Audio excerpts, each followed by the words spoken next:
Hello there guys and welcome to another episode of Genuine Chit-Chat. This week I am joined by Gough of Beernuts Productions for his fourth time on the show. Now any long-term listeners will know that Gough has appeared in episodes 48, 65 and 84. I really recommend people go check out especially episode 48 because we delve into Gough's blindness a lot more in that episode, so it kind of gives a bit of context to his current situation. And the other episodes with him are great too, so make sure you check those out. Obviously, if you haven't checked those out, that's not imperative, and this episode is still really good without them. And just a couple of footnotes of what we speak about in this. We speak about how lockdown was for Gough in Australia and things, as obviously he's Australian, so it's interesting hearing that perspective. And when he got punched, which is quite an interesting thing I didn't expect to happen. And then there's also, he speaks about how his company dealt with lockdown, his recent releases, filming on locations, the character of his interviewer, speaking about scripted conversations, making them sound ad-libbed and things, reusing actors, writing processes, and lots of other things too. So any up-and-coming filmmakers or things like that would be or anyone just vaguely interested in the filming industry, it would be a really good chat for you to listen in on. Gough's website of Beernuts Productions has also had a recent revamp with new content on there, huge new layouts and everything. It looks a lot nicer than it did previously, and I'll include a link to it in the description, so be sure to check that out. And also Beernuts have been releasing behind-the-scenes videos of their upcoming projects and some that have already been released, so make sure you check that out at the YouTube link included in the description as well for Beernuts Productions. There's not really much else to add at this point. I'm going to play a promo, but it's actually Gough's promo of Beernuts Productions, which I'll probably play next week as well, just in case people didn't listen to this week's one. So yeah, after the promo, the chat will start, and then I will be back at the end to talk about what's coming up in Genuine Chit-Chat on my other podcast, Star Wars Comics in Canon, and other things that I've kind of been involved in. So, make sure you check out that right at the end. That's about it for me, guys, anyway. So, as I said, I'll speak to you at the end. Hi, this is Gough from BeernutProductions.com, and you're listening to Genuine Chit-Chat Podcast with my pal, Mike Burton. And after you're done listening to Mike and his special guest for the week, why not head on over to BeernutProductions.com for some of our hilarious and original content. We've got a great range of movies, audio downloads, and so much more for you to enjoy. That's BeernutProductions.com, the home of the world's greatest entertainment. And that's not overselling it. But for now, it's back over to you, Mike.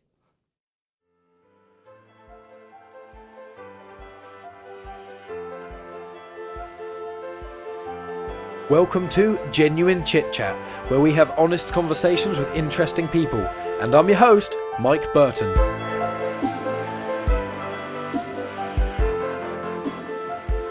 And I am here today once again with the all-powerful Gough of Beernuts Productions. Gough, it's absolutely wonderful to have you on again. How are you doing? I'm very well, and I do enjoy being called all-powerful. It makes me feel rather godlike, which I enjoy. Gough the God, or God Gough. It does sound like quite a sort of a deity strong name. The name Gough, it's quite punchy. That one-off sort of syllable thing. It's very good, but I mean, how's it been over there? Because obviously we spoke earlier in the year, and we were saying everything was going a bit mental because obviously there was the bushfires over there in Australia, and they were starting to sort of calm down. Then there was the bit of the flooding and things, but then we stopped talking, and then a week or two later, like the biggest pandemic that the world has seen in over a century happened. So how's the world been over in Australia? Because I've spoken to guests about America, and obviously I live in England, so how did it affect Australia in general? Well, that's right. Gough God wasn't really playing nice, apparently, because, a whole shitstorm rained down upon the world. So maybe that means that everybody needs to download more Beernuts Productions films, or I might do something even worse next time. You know what I mean? So...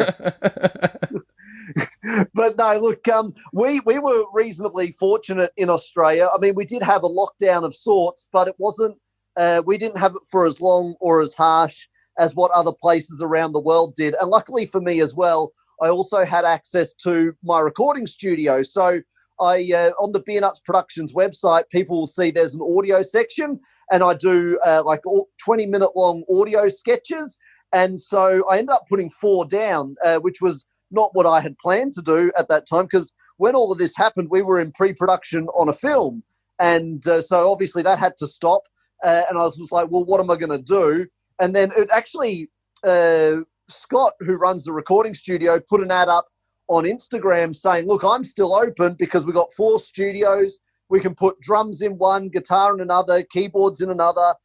bass in another. So everybody's socially distant, no worries at all. So if you want to record your demo, now's a great time to be creative, which I thought is absolutely the truth. And I thought, well, why don't I'm sitting on a few little audio sketches and ideas, so why don't I knock them out real quick? And while everybody's, not able to do much, I can still be productive and keep the good momentum going. So, yeah, I was really lucky. So I did 4 audio tracks in about 8 to 10 weeks, which is really, really cool. That's amazing. I mean, it's great that certain individuals within this sort of crazy time that we've had, a lot of people have been able to be a lot more creative and release a lot more things as well. But out of interest, was anyone you don't have to go into specific detail, but with the lockdown over there, was anyone seriously affected by it, or was it generally just, it was a pain, but now it's kind of over, essentially, apart from obviously the people that probably got ill? I just didn't know if anyone else you knew got bothered by it, because we're now going into the second rave of lockdown now over here, so that's fun. The one thing I did notice, and I think this is universal, is people lost their minds.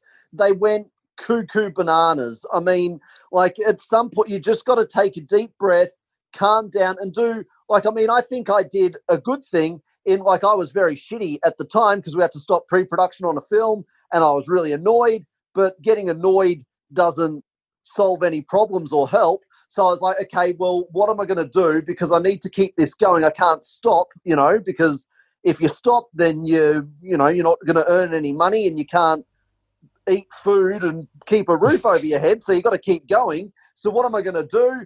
I've got some audio stuff I can record. I have access to a studio.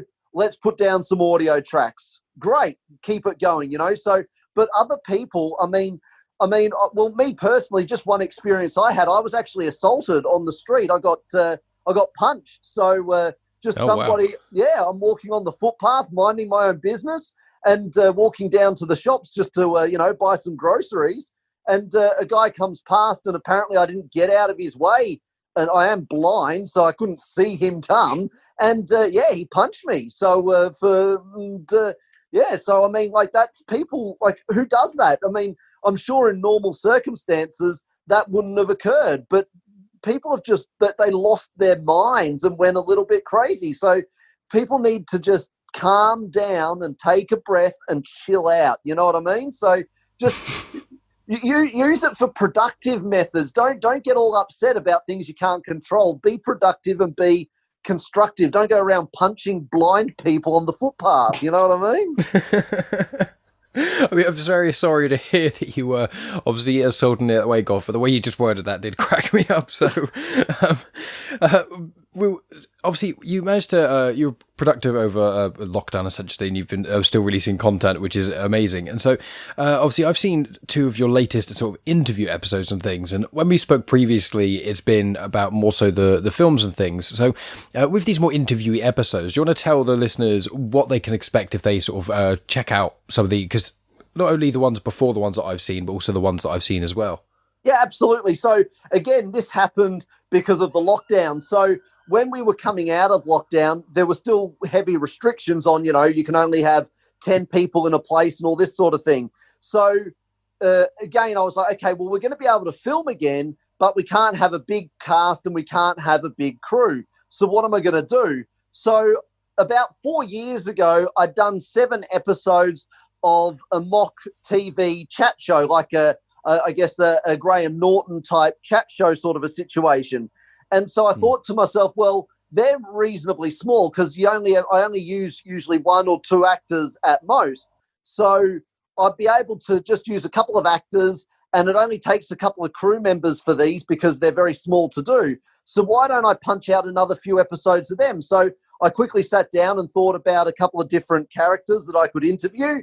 And they're all, like I say, they're all fake interviews with fake celebrities. So, for example, with the 7 previous episodes I had done, I'd interviewed Robbie Pockets, who was like a famous British rock star in like a Russell Brand kind of a mold. And then I'd interviewed Gypsy Diamond, who was a fake mystic, a psychic person. And I'd interviewed Anne Handel, who was an actress. So I chose like a celebrity type and would script an interview and do that. So I thought, well, why don't I do some more episodes of that? So that's what I did. So I've done episode 8 and episode 9, which have now been released and are on the Beernuts Productions website. And of course, you had a bit of a sneak preview of them as well. That is true, yeah. And obviously, episode 8 was with Melanie Holden, and I did really, really like the one. I think it's a very, very. I don't want to spoil like everything that happens in the interview for other people who are going to check it out, but I thought it was really interesting. Where obviously the interview, it sort of goes one way, and it's kind of that. Not quite false start. Well, it kind of is, but not in a bad way. It really doesn't go where you think it's going to go. And I think that also some of the just standard little quippy dialogue in it is brilliant. When I won't spoil what the actual joke is, but when they're talking about things, and then you're like, oh, what about other people on set and stuff? And that guy Tom just comes in for like 1 or 2 lines. As soon as he says anything, it just cracked me up with the mannequins and things. But I thought that was absolutely brilliant. And then the interview changes pace after a certain point. And I wondered, without spoiling it, if you want to speak about sort of the ideas around that, maybe some of the influences and stuff of that. Yeah, well, it's actually quite funny because it's very honest, that piece, in that I actually, because the whole main joke of the beginning of the whole piece is that, I'm interviewing probably the 2 most boring people on the planet, and they're giving me donuts. They're giving me nothing. And so after when I was writing it, I'm like, okay, well, I've done that joke now, but I still have like 15 minutes to fill. So what am I going to do? And then the actual character in the film says what I said to myself, which was, well, I guess you're going to have to come up with something else, aren't you? So that's what I did. I came up and we take a very severe left-hand turn, and we do something completely different, because essentially, yeah, that joke had sort of run its course and there was nowhere else to take it. So, yeah, we take a pretty severe left-hand turn into a whole other kind of spectrum of thing, I guess you would call it. But, yeah, hopefully people sort of get it, and because it is a little bit unusual and different, which is what I was going for, really. I wanted to do something a little bit more different as well. So, yeah, it was cool to do. So, yeah. And out of interest, when you were filming, I will say that at points in that sort of interview, there is a cafe scene. Out of interest, I'm just intrigued by filming at the cafe. Was that during sort of lockdown and things? Or like, did you have a deal with the cafe people, or how did that sort of work? Yeah, he was like the nicest dude ever. So I've gone in there because, and I've said to him, for Beernuts Productions, and we want to film a movie, would it be possible? Because I went to about a dozen different restaurants and cafes, and he was like the only one who was like, yeah, no worries. And he couldn't have been more obliging and just happy to help out. And I said, look, we need some food. Is that going to be okay? Yeah, no worries. What do you need? And all of that sort of stuff. He was super cool. And the only deal was, obviously, we had to shoot it when they weren't working. So they're open from about 6 a.m. and they close at 2:30 in the afternoon. So he said, if you do it between 3 p.m. and 5 p.m. So I said, okay. So we had 2 hours to film that whole chunk of scene there, which, as you know, Mike, is quite a big bit that we had to film. So we had to knock that out in 2 hours, which was a big ask, but we got there with about 2 minutes to spare. So we were all good. But, he was super nice. But, yeah, so essentially, the lockdown had just finished and he was back open for business. He very kindly let us film there for free. I said to him, we give him a credit, obviously, in the end credits of the film, but usually you got to pay for locations. But he was super happy and provided the food for us and everything. So it's really nice, actually, when you get some really cooperative folks like that. It makes my life a lot less stressful. Yeah, I can imagine. And there was the next one that I watched as well, which is episode 9 of the interviews. And I would say, although I did enjoy episode 8, I think episode 9 was my favourite. And it's got some of my favourite Beernuts moments in it, actually. And that was with Jasmine Stinks. Do you want to just describe that one sort of for the listeners? Absolutely. So Jasmine Stinks is a young lady who's very ambitious and very overachieving, and likes to say what's on her mind and what she thinks. And she doesn't really care if she hurts somebody's feelings or what. She just wants to get to the get to the nuts and bolts of the issue, and she's quite an intelligent lady, and there's no messing with her at all. And I'm there trying to interview her and talk about her wonderful life and achievements, because she's done some amazing things that nobody else in the world has ever done before. But she's not keen to. She wants to talk about other things, let's say.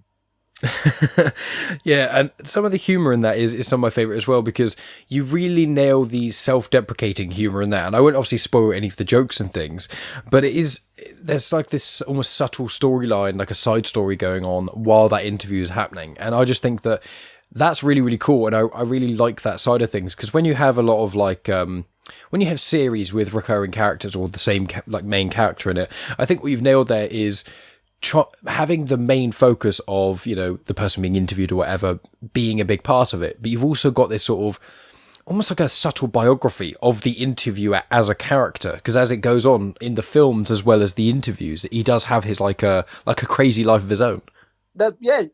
Absolutely. So if you watch, if people go onto the Beernuts Productions website, they can actually download all the interviews as a bundle package, so they can watch each episode as it goes along. And you'll see that there's some episodes where the guests give me a hard time, but probably more often I give the guests a really hard time. I mean, Anne Handel is a good example, which I think was episode 2 was Anne Handel, and that poor woman really cops it bad from me. So so it was probably about time that I got the characters got one back on me. So it was probably long overdue. And also, kind of made me think of, with the Jasmine Stinks one, in some ways it almost made me think of a sitcom, in the sense of, you know, the sort of general almost storyline in such isn't necessarily hilarious in just from the sounds of it, but the depth of the humour comes specifically from the script and the dialogue. And I found that there's just a lot of, almost every minute or so, there was like 1 or 2 lines which were just really, really funny. They were almost throwaway lines. Like the characters almost didn't seem fazed by them, but they were really good. And did you find some sort of inspiration for that in particular that you can think of? Well, I just really love writing that kind of stuff. So, I mean, a lot of the mockumentary stuff has that sort of humour in it as well. And I do think as well that being blind actually probably helps me a lot with my writing, because, you know, I spend a lifetime listening to people. So, you know, I pick up on those little side things that people would say in real life and the sort of tones and inflections they would use. And when it comes to comedy, obviously, how you say the joke is everything. I mean, everybody's gone to a party and there's been somebody there who tries to tell a joke and they fail miserably. Like, it's just the worst telling of a joke you've ever heard in your life. And yet you could give that joke to somebody else and they'll tell it hilarious and you'll just laugh hysterically. So it's actually, you know, it was Penn from Penn and Teller. He was being interviewed once, and he said, in all of art, it's the singer, not the song. It's how it's how you deliver the lines. Doesn't matter if it's magic, if it's comedy, if it's music, it's the singer, not the song. And so, and that's the same in real life as well. So I think, when it came to those sort of throwaway lines and all that sort of stuff, it's as much of how you deliver it, you know, and with the, you know, out of the side of the mouth sort of stuff, as to the actual line itself. So I think that's where probably my disability might come in a bit of an advantage for me. Well, that's a very optimistic way of looking at it, but I think that would be true, as you say. You know, you focus on hearing a lot more than the sight, and therefore that allows you to have a degree of, ironically, insight into that sort of thing. And I want to ask as well, I'm already aware of this question due to previous episodes, but you don't really do, the actors don't really do any ad-libbing, do they, in this one? And in episode 9, it really, really seems like the whole thing is improvised, which in a really, really good way. Yeah, well, I rehearsed Samantha, who did a great job. Like, credit to her. She was really fantastic. And so I actually cast her. I can remember the date because it was the last day I was allowed in my office before the lockdown. So it was the 1st of March was when she was actually cast for that film. And then we had to put everything on hold because we just weren't able to film through lockdown. And then as soon as lockdown came out, I'd actually switched the order of the films around for a few different reasons. But yeah, I switched the order of the films around. So we end up doing 8. I was going to do 9 first and then 8, that doesn't make sense. But you know what I'm trying to say. I was gonna, I was going to film Jasmine Stinks first, followed by Melanie Holden, but it turned out it ended up being the other way around for a few different reasons. But it just meant that Samantha and I had lots more time to rehearse. So I would have rehearsed with her maybe at least a dozen times, I reckon, at least. And so, by the time it came for filming, she was absolutely spot on. So, like, the actual filming itself took like an hour because we only had to film it a couple of times because she was nailing it every single time because we'd rehearsed it so much. So, yeah, but those jokes, unless those jokes are really rehearsed, and then that sort of ad-lib style just doesn't work because it looks too, forced and everything. It needs to look nice and natural. I mean, I saw an interesting interview with Ross Noble, and Billy Connolly actually said the same thing because I really like those guys.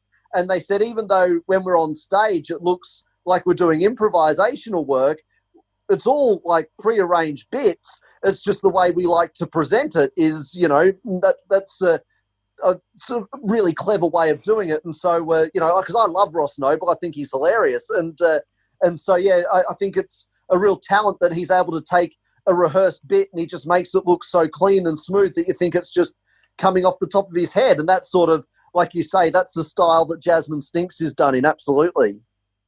Yeah, and it must be, obviously, from your past doing a lot of stand-up and things, it must be elements of that must have really helped in this sort of scenario.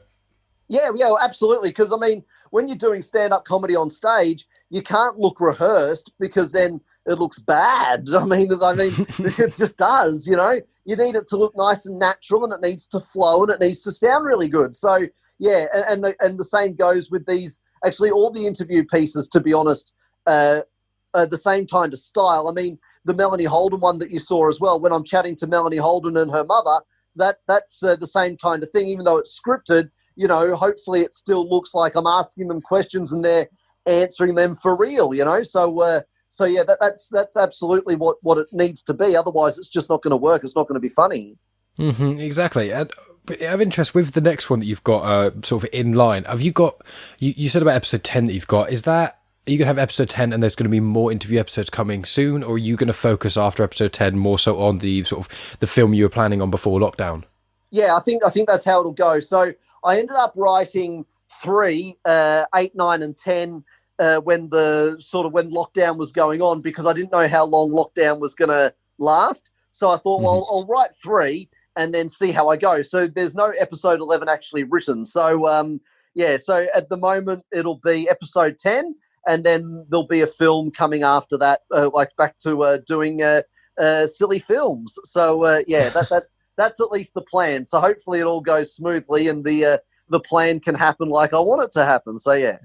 And do you think that with the way that it's going at the moment with Australian lockdown things, do you think you'll be able to get the sort of film maybe done this year, or is that maybe going to be a more 2021 thing?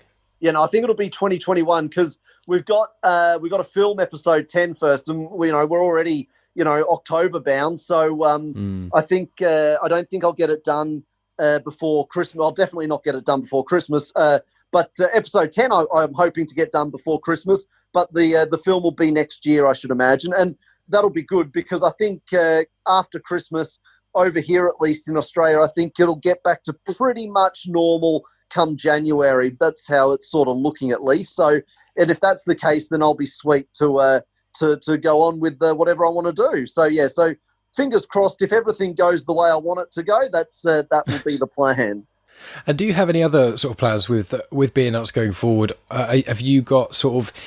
Has lockdown made you think of any other types of content that you want to release maybe in the future, or any sort of little residue ideas and things, or you kind of focus just on the films at the moment? Well, I'm actually going to, I'm in the recording studio again to put down a brand new audio track, which is it's a monologue that I'm doing. So when people go to the audio page, they'll see currently I've done, most of them are sketches with other actors and whatnot, but there are 3 how-to guides. So I've done a Beernuts Productions presents a guide to adolescence, and I've done a Beernuts Productions presents a guide to healthy living, and I've done a Beernuts Productions guide to success. And now I'm going in the studio and I'm going to put down a Beernuts Productions presents a guide to relationship, where essentially I give atrociously awful advice on how to have a successful relationship and marriage and all that sort of stuff. So, yeah, they go for about 20 minutes, like I say, these audio pieces. So I'm punching out another audio track, which hopefully will be up on the website and everybody will enjoy by the time this podcast drops. That should be also up on the website. And we're also doing a big relaunch of the Beernuts Productions website as well, with all new free content and all new just a whole new look to the website, and hopefully people find it a lot easier to navigate, and there'll be tons more content, and it looks really fantastic. I'm really stoked with how it looks. So hopefully people jump onto the website and they dig it as well. They like what we've done. So we're hopefully, because I was told by a few people that I was looking a bit old-fashioned and a little bit dated, and I had to take that on board, because when it comes to fashion and style and being cool, I'm none of those things. So I have to take people's word for it. So I got a few people to give me some ideas and stuff, and so we put up a whole new website. And so I'm super happy and super stoked with how it all looks. So hopefully people really dig it. So yeah, no, there's tons going on. It's kind of funny, Mike. I mean, in the year 2020, where the whole world has gone to shit, I've ended up doing. We did the How to Treat Women movie, which, of course, you saw earlier in the year, back in February. I've punched out 4 audio tracks plus the one that I'm doing with the Guide to Relationships. So that's 5 audio tracks, and 2 interview ones have been done, and there's one hopefully coming in December. So I will have done, 3 TV episodes, a movie, and 5 audio downloads, and a whole new website. So it's actually been a really productive and good year. For me, I mean, for everybody else, it sucked, but for me, it's actually been quite good, which is really kind of weird. So, yeah. It is one of those peculiar things where so many people in this sort of creative industry, that we've had this sort of, like a lot of musicians as well, I think it comes from as well. It's just like there's this abundance of time, and it's kind of what you use for it. And there's a lot of people I know in lockdown which have just, they've spent the time chilling out and not really doing anything, and that's completely fine. But with myself and obviously with you as well, we're both sort of creative types in many similar aspects. It's like I've got my other podcast, which is all just about Star Warsy stuff, and I've just been doing Star Wars podcasts and this, and because so many people are in lockdown with nothing to do, it's like when I'm reaching out for people to come on, people are like, yeah, when can I come on the show? There's like nothing for me to do. Can we please record stuff? It's really interesting being able to chat with someone when I've just been doing nothing for ages, especially when you speak to people in like America and whatnot.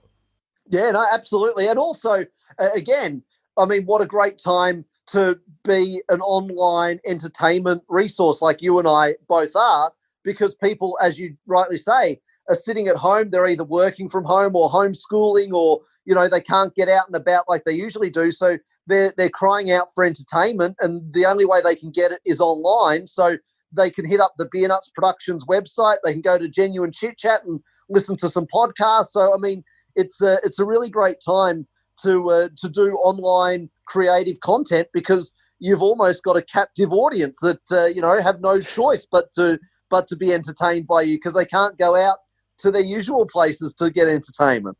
Well, exactly. And out of interest, just on sort of, as a personal note, during lockdown, have you been, what have you been doing aside from Beernuts and things? Like with me and my girlfriend, we went on runs relatively every lunch break and stuff. So we've actually we've managed to lose weight over lockdown, which is quite surprising.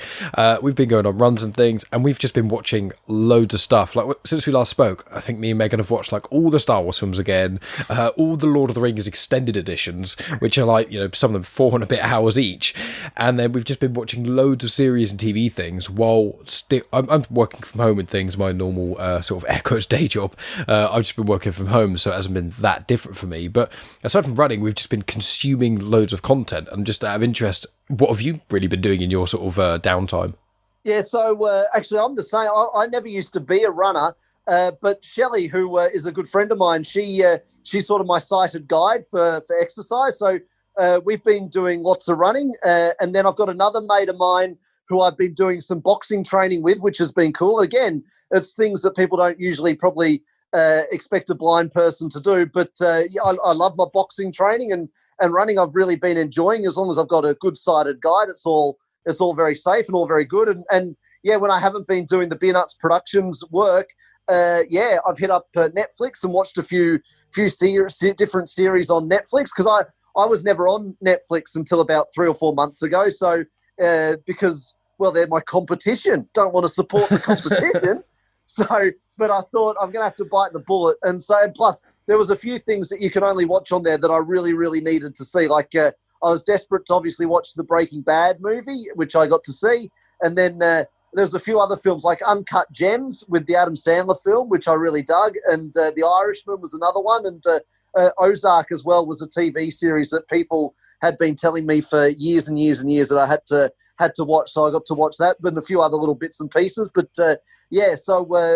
just been which actually I think has been a good thing, because I don't usually watch, besides going to the cinema and watching films, I don't watch a lot of television. So I watch no television, to be honest, because I don't really find it overly entertaining. So it's been really good to sort of watch some different content that I wouldn't usually watch. I think it's sort of educational for me and eye-opening, sort of to watch different things, to see what's sort of going on with other productions and what's going on in how other people perceive the world. You know what I mean? So I think it's actually been quite handy in that regard for me.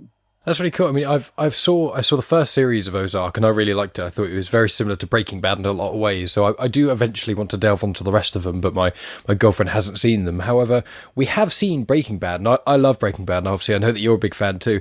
I haven't actually watched the film. It's called El Camino or something similar. Yeah, El Camino. Is it actually worth a watch? After the car, because it's a car. I didn't know. Yeah, so El Camino, the car. So yeah, it's really cool. I mean, it's very cool. So I'm not going to say, I don't want to spoil anything, so I don't want to say too much. So no, of course. I just really dug it. And, you see most of the characters are in there. Pretty much all the majority of the characters are in there, so which is really cool. I like the way it's done, but I just enjoy the way Vince Gilligan went about making Breaking Bad and Better Call Saul.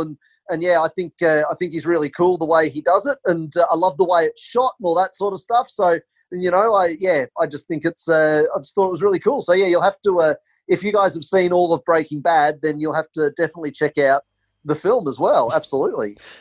Oh yeah, definitely. We'll make sure we check that out. And also, you mentioned Better Call Saul as well. I watched the first few episodes of that, but a friend of mine has watched much more of it than I have, and they've I think they said it starts to pick up and things. I'm just intrigued. Have you watched all of Better Call Saul? Yeah. I'm waiting for season 5 now. So apparently season 5's been released in America, but I haven't seen it yet. But so I'm up to date towards the end. I've done season 4, and then obviously they had the year off to make the movie, and then they did season 5. So so I'm up to date. I dig it. I think it's great because I just love that character. He's just so hilarious. I just it's very cool. I really dig it. So yeah. I do love the actor Bob Odenkirk in lots of other things that he's in as well. He is absolutely cracking. And it's really good when you get certain actors who really, really click with you and things. And kind of in line with that sort of thought process is, are there many actors rather that you've been working with which either you've worked with more than once or we're going to see again in the future? Because I know there's one or two that I think we spoke about previously that you may have worked with again, but are there quite a few of them, like a pool of actors that you really like working with? Well, if people watch or go through all my stuff, they'll see there's probably 3 or 4 faces that do reappear quite often. And look, when I'm writing a script, I don't ever write a script with an actor in mind, but once I finish writing the script, what I'll do is I'll as I'm reading it, I'll sort of go through my brain with who I've worked with in the past. And if they're like the bell goes off as like ding, ding, ding, that actor would be good in that role, then I'll give them a call and I'll offer them the part. Otherwise, I'll audition. So it's never done on purpose. It's only because, they've done a good job for me in the past. And then I'm reading through the script that I'm about to make and I'm like, for example, Cale Campers is a guy who I've worked with a few times. And so, there's been a few times where I'm reading through a script and I'm like, I reckon Cale will absolutely smash this. And so I give him a call and he's usually pretty cool and he's usually up for it. So, same with a few of the other actors as well. So, you would have noticed Katarina Hepard was in both the How to Treat Women, playing the mother, and she was also the mother again in Melanie Holden. So she does that role really well as the really awful, horrible mother. She plays that really well. So, when Melanie Holden came about, I was like, oh, I'll see if Kat's interested in doing this. And she was only too happy to, because obviously this whole period of lockdown has been really difficult for actors because obviously a lot of productions have shut down. There's no stage work. So a lot of actors are really struggling at the moment. So when I called up Katerina and was like, do you want to do this film? She's like, absolutely. So, yeah, because it's been really hard. And for musicians as well, I'm sure you would have talked to a few on the podcast. It's been really difficult because you can't go out and do gigs. So, yeah, actors have really struggled at the, for work. And so it's been good in that regard too, that I've been able to keep things going and been able to give one or two actors a job, which has been nice too. Yeah, and out of interest, I'm not sure if I've ever actually asked you this question, but when it comes to you writing a script and things, do you have like a process? Like some people, they'll go, okay, like when people write novels or books and things, often people will go, you have to sit in front of the computer for an hour a day or 2 hours a day, and you have to just write something. And other people say they only really write when they're inspired to write. Out of interest, what's your method for writing?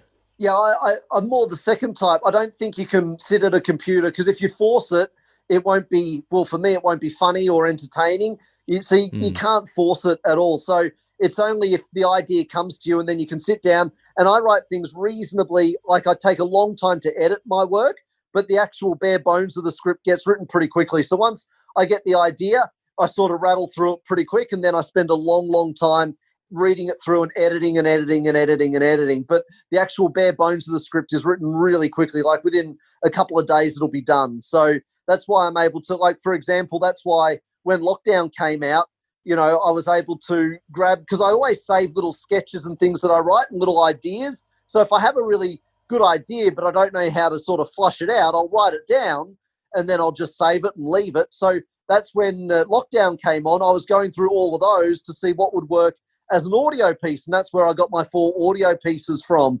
And that's with Melanie Holden and Jasmine Stinks. Same sort of deal. I hadn't written anything, but I was like, I need to come up with an idea. And so I was like, who could I interview? And then I thought about different people and situations that I've been in the past and things like that. And then I sort of wrote those 2 down as well. So nothing was forced. It was more, what came to me, I guess.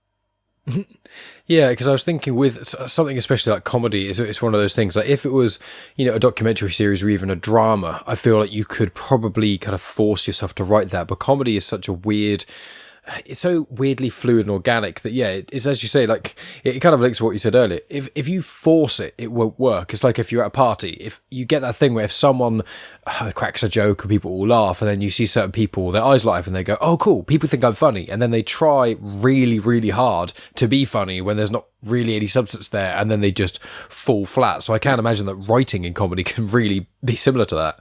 Yeah, absolutely. Yeah, well, you've summed it up perfectly. I mean, we've all seen that guy who's trying so hard. Well, I mean, the same thing when you see a guy trying to hit on a chick and he's just working so hard and the girl's not interested and he's too dumb to realize that she's not interested. And you're like, buddy, just forget it. Leave it alone. Just walk away, But, they're trying really hard and they're forcing and it just makes everybody hate them even more. So it's the same sort of thing. You're absolutely right. So, yeah, if you try and, in my opinion at least, if you try and force comedy and try to force being funny, it's just not going to happen for you. So with my stuff especially, I just wait until I get a nice idea pop into my head, and then I sit down as quick as I can and try to flush it out as best I can. And like I say, if it doesn't work for me first time, I still will save it and just leave it and then come back to it 6 months later or a year later or 5 years later, and it might work for me more then. But I always make a note of stuff, absolutely.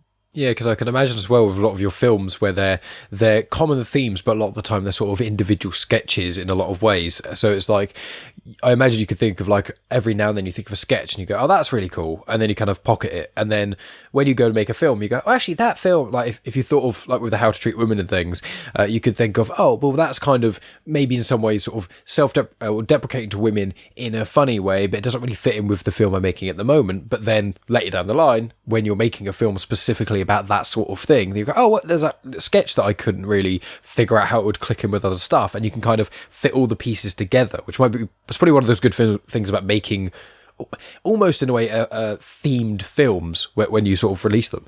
Yeah, well, it's funny you should mention that. So with the Melanie Holden interview, how we say it takes a pretty severe left-hand turn. So that left-hand turn was written a couple of years ago, and it was just sitting there.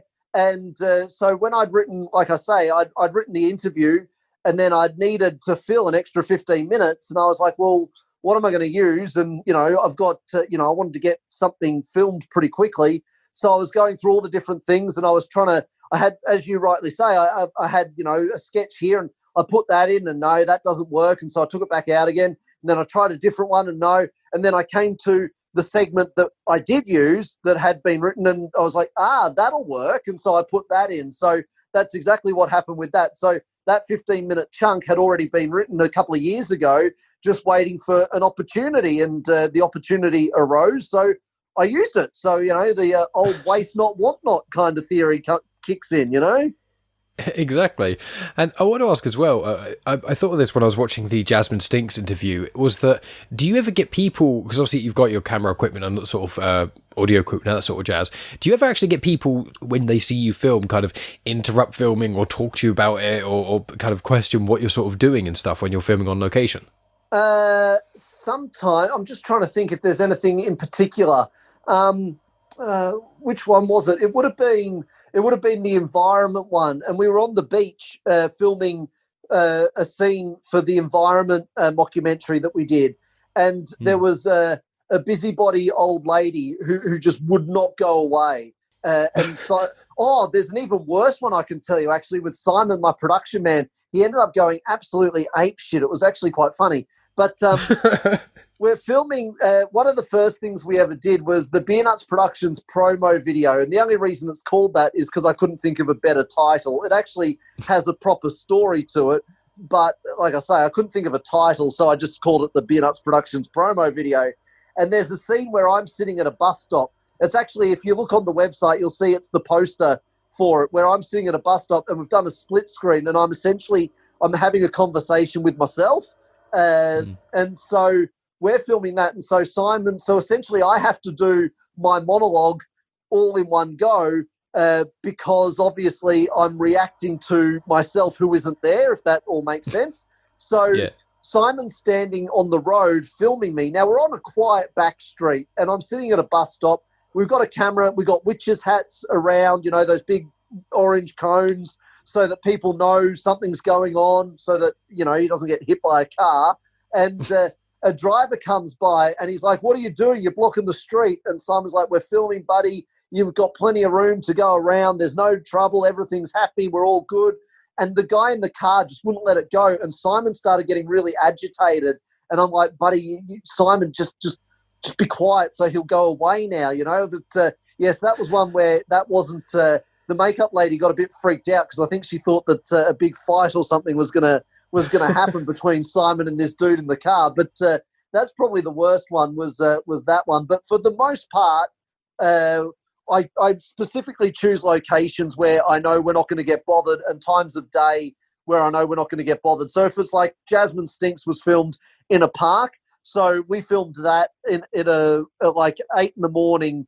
in a park where, no one's using a park at 8 a.m, because parents are taking the kids to school and all that sort of stuff. So, yeah, there was I purposely, when I'm organising the film shoot, I do that. And, if it's an inside stuff, like so with the cafe scenes, that was obviously pre-arranged with the cafe owner and all that sort of stuff. So, yeah, I've got to be clever and smart when it comes to the locations and when they're used and how they're used and all that sort of stuff. So, absolutely. Yeah, I mean, it almost like that when you had the issues with filming and things with Simon, that almost sounds like a quiet little sketch that you're going to do future on. Just like you'll be doing like the Beernuts films, and then someone who seems to be like the random public comes in and interrupts it. Like that sounds like a really funny thing that would work, especially with your sort of interview style as well, with the sort of character of the interviewer himself. And was there any, with the character of the influencer, obviously he's not exactly the same in every interview and every film, but he's definitely got this very familiarity in a way. Was there anything that kind of influenced you in some ways of that kind of character out of interest? Well, see, my acting range is very limited, so I'm pretty much I'm pretty much 5 degrees either side of my own personality. So I just kind of ramp up the obnoxiousness of me, and that's pretty much what I go with, to be honest. So that's pretty much how it just goes. So there's no, I'm not channeling DiCaprio or anything of that nature because I'm not that good. So yeah, it's pretty much just fire. It's a much more inflated, more obnoxious version of myself. So yeah, that's a very honest answer. I can't say that I'm much of an actor myself either. I've done a couple of very minor like voice acting things, but I haven't done anything crazy or major because as I said, I'm not really one for that sort of jazz. But we're sort of coming to the end here now, and obviously it's always an absolute pleasure to speak with you, Gough. But I wanted to ask as well, when we last spoke, there was sort of potential rumblings about a follow-up to the documentary. Obviously, no pressure at all if you haven't given this much thought at all. But I was just interested to see if there's been any updates or you've changed your thinking at all of that sort of idea. Well, I had thought about doing. There was a couple of things that actually came to mind, and I thought to make it a bit interesting, what I could do and what I might do, but I don't know if I will do, is well, because I haven't made a decision yet. So I always like, because I'm a very organised human being, as you well know, Mike. I give everybody the shits with emailing people way out in advance, as you well know, and saying, hey, what about this in 5 months' time? And people are like, man, you got to settle down, buddy. Just pump the brakes, you know. But it's just who I am. But so I always like to be 2 films ahead. So I've got the next 2 being the interview and the next one that I'm going to do. I've got them written and ready to rock and roll. So I always like to be 2 films ahead. So I haven't. But what I was thinking was, what I could always do to make it a little bit more interesting, because I was thinking about how I would go about it, because you and I discussed it in depth on the last podcast chat that we did, and you're highly in favour of it, and I think it was worth thinking more about. So I did, and I thought what I could do is I could always make the documentary and have the making of one of my films as being part of it. So, so not only do you see what's happened in the last 10 years and a few interviews with different folks and all that sort of stuff, but also you would see how I actually go about making one of my films, because obviously I do things very differently to other filmmakers. So that would also be quite interesting. And then obviously the film would end with the actual film itself that we made. So you would actually see the film in its entirety at the end, or like a little short film as well. So yeah, that was sort of what I was thinking I could do, but I don't know if I will. But that was one thought that I had, is how I could make that work. But yeah, that was just a bit of a thought I was having a think about. So yeah. Yeah, well, no pressure at all, but that does sound like, as my own personal opinion, that does sound like something that would be really cool, because obviously you and I think this is our 4th chat now, and obviously I'm sure we're going to have many more in the future, but it's just, I haven't seen any of the behind-the-scenes sort of stuff that you've done, and I did media studies in college and things, and before I did podcasting, I did a YouTube show of a friend of mine, which we normally did sketches and stuff on that as well. And then after YouTube-y stuff, but before podcasting, I did music videos for bands. I did about, 10 or 15 of them, I think. And that is obviously... the editing side of that was what killed it for me. I was doing it, and it was like the filming was fun and the writing it and kind of working it out, but then when it came to editing it was always killing me. But in that sort of realm, I understand that when sometimes with like music videos, especially when it's like a 4-minute song and you've got like maybe a vague storyline going on, you film about 2-3 hours of stuff, and then only about 30 seconds to a minute actually gets used.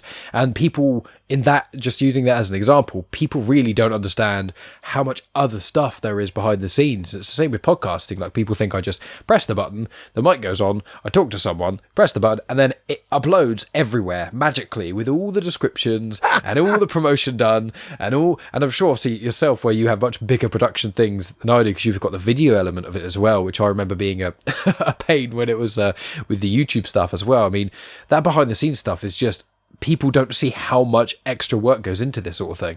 Well, there's actually also, I'll email you over the link, because it's something that everybody can watch, because it's on YouTube and it'll be up on the new fantastic website that we're building. So everybody can watch it. But we actually did a little behind-the-scenes documentary with the Melanie Holden interview and stuck that up on YouTube. And there's a big blooper reel in that as well, which I think is pretty funny. But so there's a lot of behind-the-scenes stuff there because I thought Savannah, who does my marketing, was big on that. So we did a little behind-the-scenes little documentary when we filmed the Melanie Holden interview. So people can watch that, obviously, on the Beernuts Productions website, on the Beernuts Productions YouTube channel, and it's obviously totally free to watch that little behind-the-scenes documentary. It goes for about 7 minutes. So, yeah, it's a little doco about how we went about making the Melanie Holden interview. So, yeah, that's a little one that we've done. But, yeah, I kind of enjoyed I didn't think it would be something that I would enjoy doing, these behind-the-scenes things, because I've done a few of them now. We did one as well when we did the audio track of 50 Random Facts About Me. We did a whole big, long little documentary behind the scenes, which goes for about 8 minutes. And I enjoy them more than what I thought I was going to be honest. And I absolutely see the importance in doing them, not just for marketing, but just for showing people how things are done and just for the human interest part of it as well. Yeah, the world of beer nuts, as it were. Absolutely, because it's a very unusual world, and so it's a fun world to be in, but it's an unusual world. There's no doubt about that. That's absolutely amazing, Gough. You've absolutely nailed it there. Well, we're basically coming to the end now. I mean, we've spoken about so many great things, as we always do. Is there any sort of last things? Obviously, in the show notes, I'll include a link to your brand specking new website, which obviously will be the same link and things, but I'll make sure people definitely check that out and things. And I'll make other mentions about the interviews we've spoken about here and all sorts of other jazz as well. But is there anything else you want to say to just everyone before? I'm sure we'll definitely chat again next year or something, but anything you want to tell people just at the end of this? Oh, well, just two points to make. The first one, obviously, being beernutproductions.com, and obviously follow us on, Facebook, Instagram, Twitter, YouTube. So just Beernuts Productions is all the way to go. But also the number one thing, and hopefully it's something that people have realised over the last 6 months of everybody's life, is that it's really important to support the arts. So whether it be Beernuts Productions and what I do, and just downloading a couple of films and supporting actors and independent film and independent creative art, but also with podcasts and with everybody else like it, even if it's just, your local theatre group and your local pub and seeing some stand-up comedy once you're able to go back to your local comedy club and all that sort of stuff. Just, I think hopefully this has made everybody think a little bit more about the entertainment they consume, and hopefully people support their independent and local arts a lot more. And like I say, hopefully Beernuts Productions is a part of that, and obviously Genuine Chit-Chat and other podcasts they like, but also out in the community, your local comedy clubs and bars that have live music and local musicians, because I know quite a few musical artists, and I'm sure they're all telling you the same thing about, what a struggle it is and how much they're looking forward to getting back playing live again. So everyone needs to just, go out there and appreciate live entertainment and independent entertainment and really support it. I think that's really important. That's absolutely perfect, Gough. I mean, what better way could we do to end it than that absolutely stellar speech? So thank you so much for coming on, Gough, as always. It's always so much fun to chat with you and things, and I look forward to not only the future Beernuts content as well as our future chat, no doubt, but I am also going to go check out that Melanie Holden behind-the-scenes thing, because I didn't know that was the thing, so I need to keep a better eagle-eyed view on the YouTube channel and things. But that's absolutely stellar. It's always so much fun chatting with you, Gough, and just, thanks for coming on again. Hey, no, thank you, Mike. I really do appreciate your ongoing support. It's really cool, and I genuinely enjoy our genuine chit-chat, so it's all very cool. Wonderful. Well, thanks again, Gough. Cheers. See you, mate.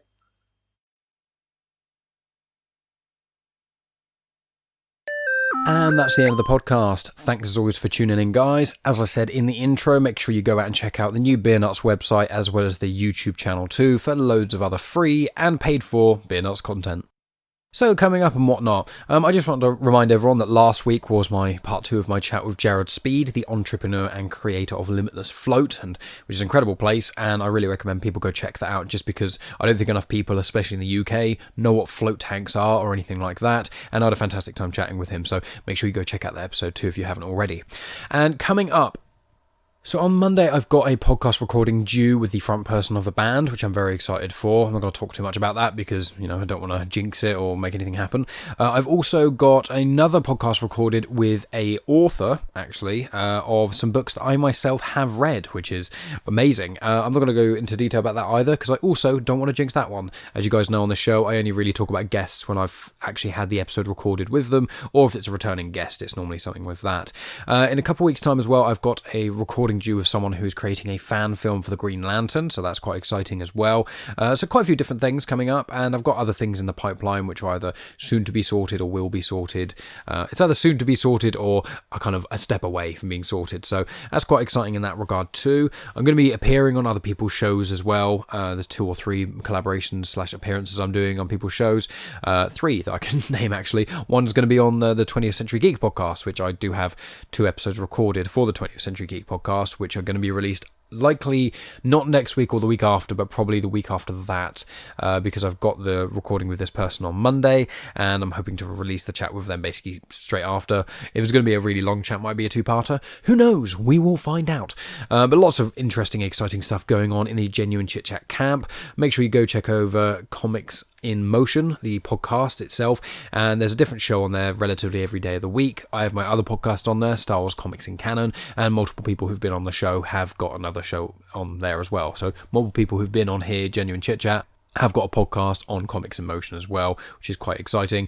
I recently did, I think it was the 8th of October now, so not quite that recent, but I did an episode which was about Scott Pilgrim with my friend Tony Freena and Dave Horrocks. I also did one of the new Comics on Trial episodes where I defended the Phantom Menace against Scott Weatherly of 20th Century Geek, his name coming up once again, and also I've been doing a lot of stuff. In the description, in the show notes, is like a paragraph of all the stuff I've done recently, going on other people's shows and that sort of stuff. So keep an eye on the show notes and whatever, and keep an eye on social media because I pretty much always post about all those sorts of things too. Aside from that, guys, it's really just my Star Wars Comics in Canon podcast, which I occasionally talk about on here. If you really like Star Wars, or if you really like the movies, don't really want to have to watch a billion series and read all the comics and all the books and all of this and all that for things to make sense for you, you can check out that podcast because I basically make it in a way of, if you're a big Star Wars fan, you've obviously seen all the films. If you've just seen all the films and things, you will still understand all the comics. I make all the connections and all that sort of jazz. It's just a lot of fun for me to do, and if you want more Star Wars content and you really can't deal with hearing any less of my voice, that's a great way to go over there and check it out. Yeah, that's about it for me, guys. I'm not going to waffle on too long here, so really hope you enjoyed that chat with Gough. Make sure you go check out all his stuff. I'm sure he'll be on the show again next year. I think we've already got plans for what we're going to talk about and things, probably behind the scenes stuff. But yeah, and also Gough is starting up a podcast at some point, but the date of that has not yet been confirmed. But when that happens, he'll also come on the show to talk about that too. So lots of exciting things happening with lots of exciting people. So, subscribe to Genuine Chit Chat and you won't miss any of them. Anyway, guys, that's it from me. It's always a pleasure talking into a microphone and you listening to me hours, days, weeks, months, even years after I've actually said these words. But I hope you're having a good day. Hope you're having a good week. Hope you appreciate the show. Share on social media, tell your friends, look through the back catalogue, or even contact me. I'm always happy to respond to things. And yeah, I'll talk to you guys next week.